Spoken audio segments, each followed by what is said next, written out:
Told severally by President Ruto that he used to sell chicken to raise school fees at the high school level and primary school level. He told us that he sold eggs to be educated. Why is President Ruto being inhuman? Why is President Ruto hurting Kenyans? Why is President Ruto punishing students? Why is President Ruto ensuring that Kenyans are not getting education? Thank you very much, fellow Kenyans. Today I want to speak about the new university funding model. Kenyans, as you are aware, that education in this country is being made unbearable, is being made expensive by the current President William Ruto. You're all aware what parents are going through, toiling, moiling, doing very odd jobs just for them to educate their children. Kenyans, we know that during President Ruto's time, education was free at the university. Why was education free at the university? We are all aware that during President Ruto's time, there was what we called boom. Boom was a grant that was given to students to be educated. Ruto was among the beneficiaries of boom. He was funded for free, got education for free at the university level, and therefore I don't understand why university education cannot be free.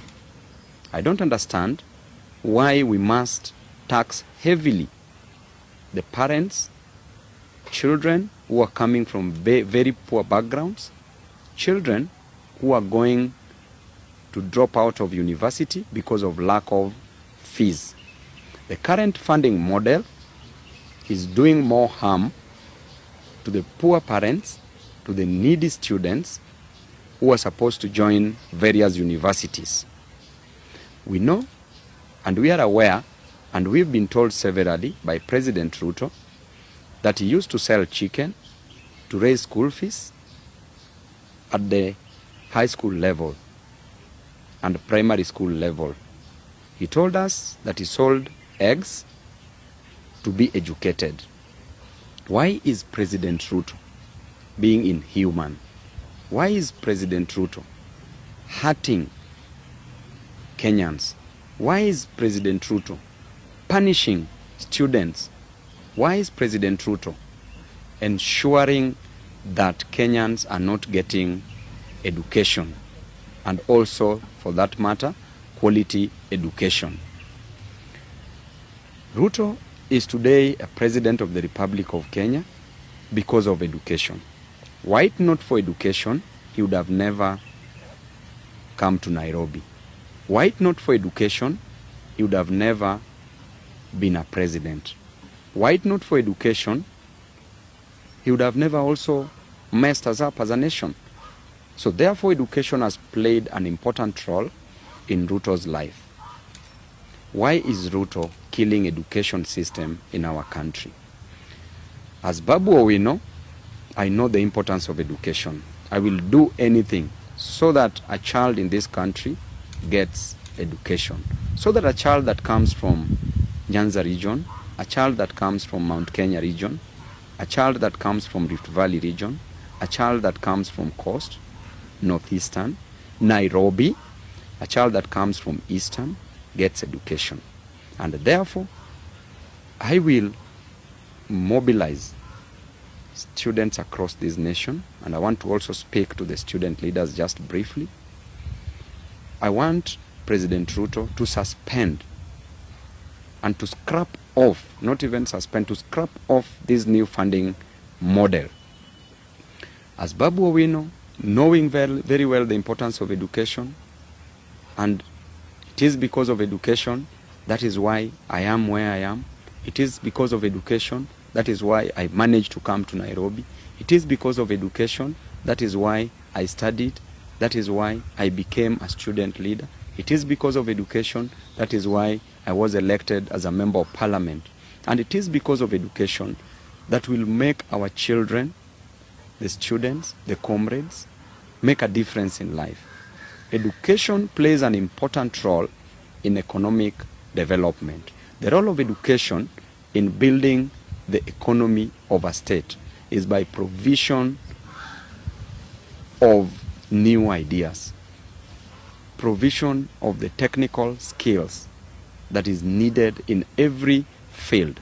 When you go to agriculture, you need education so that you can know in what ratio do you need to mix fertilizer, so that you can know how a land can be plowed to give you maximum yield and maximum productivity. If you go to hospitals in the health sector, you know the role of doctors, the role of nurses, the role of medics. If you go to any field, the engineers, we know what they do in this nation. Teachers, we know how they train pupils, learners, and all students. Therefore, education plays a very pivotal role. It is the fulcrum, it is the backbone of the economy in this nation. Therefore, education should never be messed up with. We should give it maximum priority. And so many students are not going to join universities.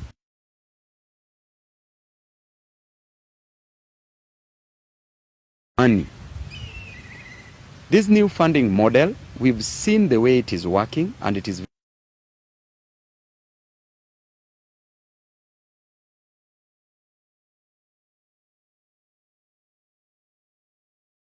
will be discriminated upon based on their status in life. In Kenya, statistics from the Kenya Bureau of Standards clearly well that 85% of Kenyans come from very, very poor backgrounds. They are very poor, they can't afford. And therefore, if 85% of Kenyans come from very poor backgrounds, how then will a parent afford education? Even 9,000 Kenya shillings, a child is being sent away from high school because of 9,000 Kenya shillings in a year, because a parent cannot afford these 9,000 Kenya shillings. When you go to a mama mboga, to a boda boda rider who is earning only 100 shillings or 200 shillings in a day, this is a parent who cannot afford to educate one or two children. A student is sent home because of lack of 9,000. How will this parent afford over 10,000 in a year, over 20,000 in a year, over 100,000 in a year, over 200 to 300,000 in a year that the university education is offering? That Ruto is making sure that these parents are paying exorbitantly for education. I want to come back to the relevant examples. So many mothers, so many fathers, so many students have sent me their fee structure, have sent me messages. They have called me, we've talked to them. They can't afford education. They are talking on media.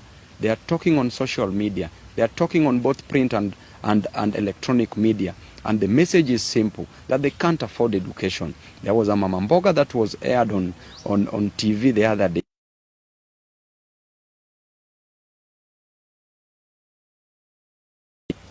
How did you get to know as a president that this mama mboga can afford over 200,000 in terms of fee?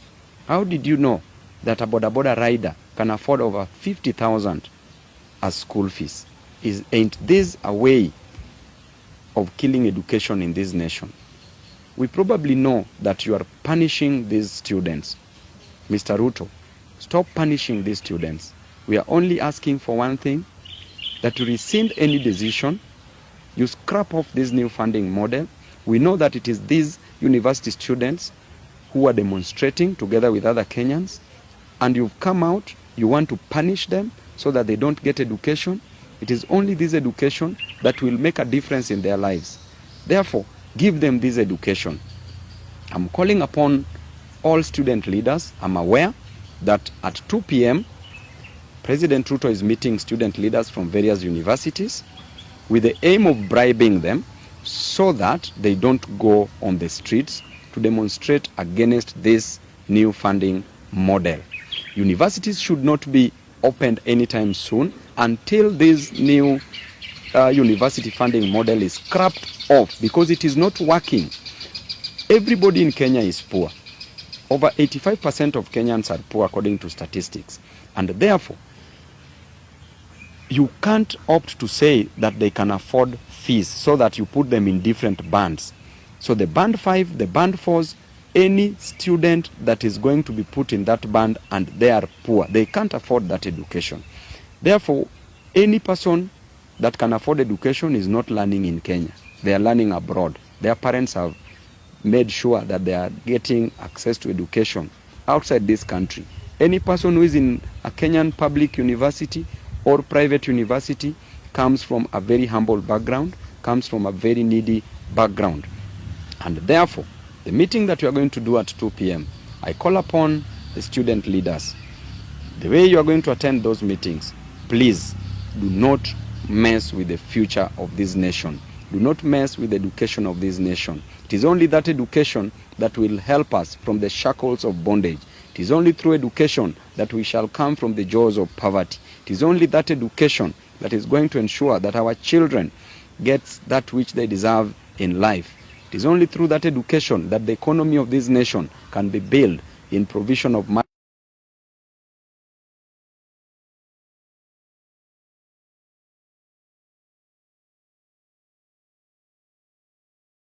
bargained on. There should be no agreement between you and President Ruto on matters education if it is not about scrapping off the new funding model. Ruto did say that those who are put in band 1 will pay less fees. If 9,000, if parents can't afford 9,000 at the high school level, how then will they afford over 50,000, 100,000, 200,000 at the university level?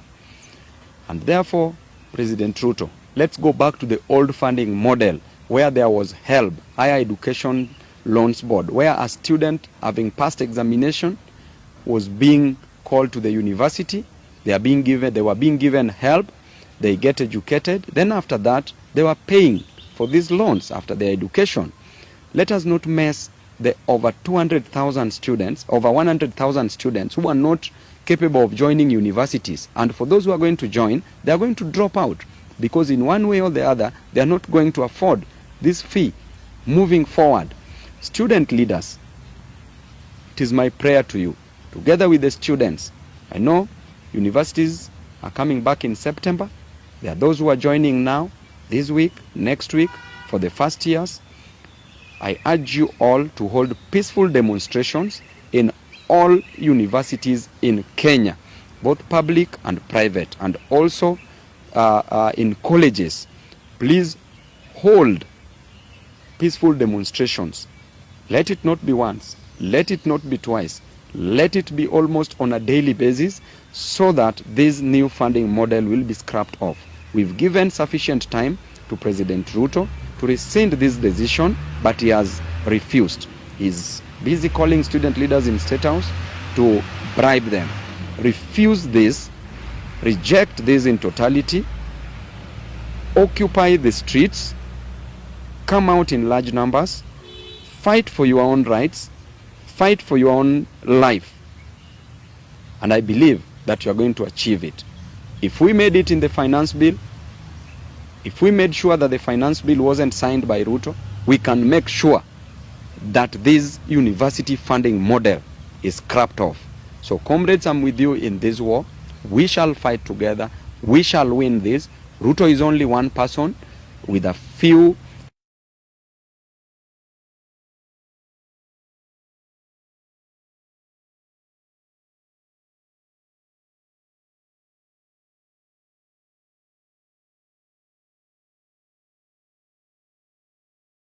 that shall come with this. We shall all go to the city of victory together.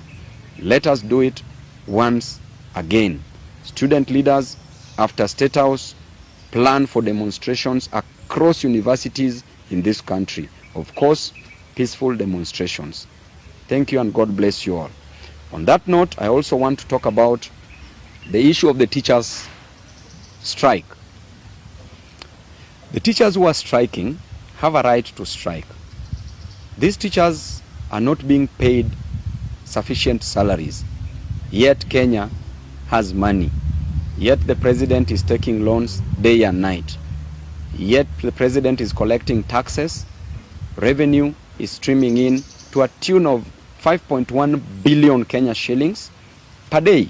Kenya makes approximately over 5 billion, and therefore the teachers who started teaching in this country should be added salaries. Those junior secondary school teachers should be confirmed and their salaries should be added, should be upgraded. For there are those teachers who are trained and many years now they are still at home. These teachers have been at home for over 10, 15 years. 10, 15 years and even more. These teachers can't get jobs. Jobs must be created for these teachers because schools are available. The student-teacher ratio should be determined carefully. There should be at least 1 to 40 students, or even reduced to one teacher to 30 students per class. And therefore we should build more infrastructure in terms of classrooms, and therefore we should employ more teachers. Those are the things that the president should concentrate on. I've always said that there are 3 types of brains. The first type of brain is a brain that thinks for itself and makes very wise decisions. That brain is called an extremely intelligent brain. Number 2, there's a brain that is thoughtful. It never thinks for itself, but is thoughtful. And that brain, the moment it is thoughtful, makes proper decisions and delivers acts. That brain is called an intelligent brain. Intelligent brain. And then the third type of a brain is a brain that is never thoughtful, neither does it make any decision. It is never thoughtful and it does not think for itself. That brain is called a worthless brain. President Ruto, among these 3 types of brains, where do you belong? Choose for yourself. You either think for yourself or allow yourself to be thoughtful and act. So, when it comes to teachers, provide employment for teachers, increase their salaries. To the lecturers in universities, increase their salaries. Employ more lecturers so that the student-lecturer ratio is also